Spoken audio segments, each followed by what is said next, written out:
All right, we were watching their tape of the reading of the verdict in the trial of James Craig, who has been found guilty of murdering his wife by poisoning her protein shakes. Joey Jackson is with us with a little bit more analysis here. Joey, as we were just discussing, the jury deliberated for a little over 8 hours here to find this verdict. 48 witnesses, according to Whitney, called here. That's a pretty high number. What stands out to you about the case and about how we got here? Yeah, quite a bit, Casey. Good to be with you. The evidence was compelling in this case, and I don't think this verdict is a surprise to anyone. For those wondering why it was not a death penalty prosecution, this jurisdiction doesn't have the death penalty.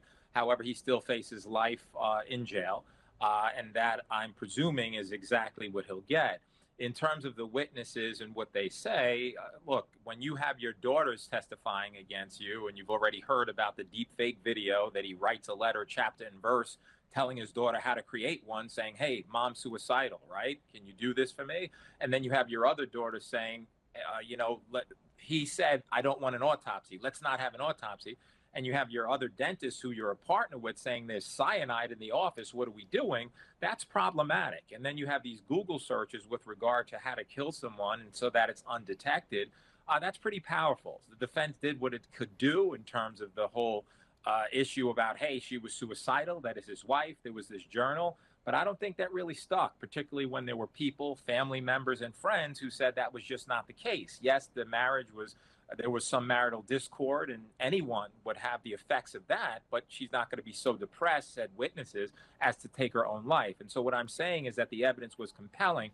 And as to the issue of the subplot involving him murder for hire, you can attack the credibility of particular inmates, but when the evidence seems to suggest that, hey, you did this, you solicited the murder of a detective, of an officer, of two particular people in custody that are other inmates, it just all piled up. So I think in this particular case, there's some verdicts you can't get, understand, you question. I don't know, based upon the totality of the evidence here and how it was presented over those 48 witnesses, that this could be argued with. He apparently, was guilty, as the jury would suggest. And again, final point, Casey, and that is in terms of the affairs, the defense trying to say, hey, he's a serial affair person. He has affairs with everyone. Why would that be a motive for him to kill his wife?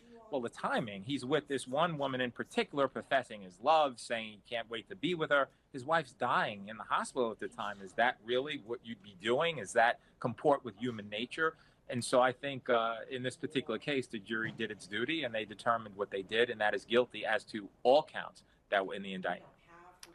All right, Whitney Wild, Joey Jackson, thanks very much for being there for us on that.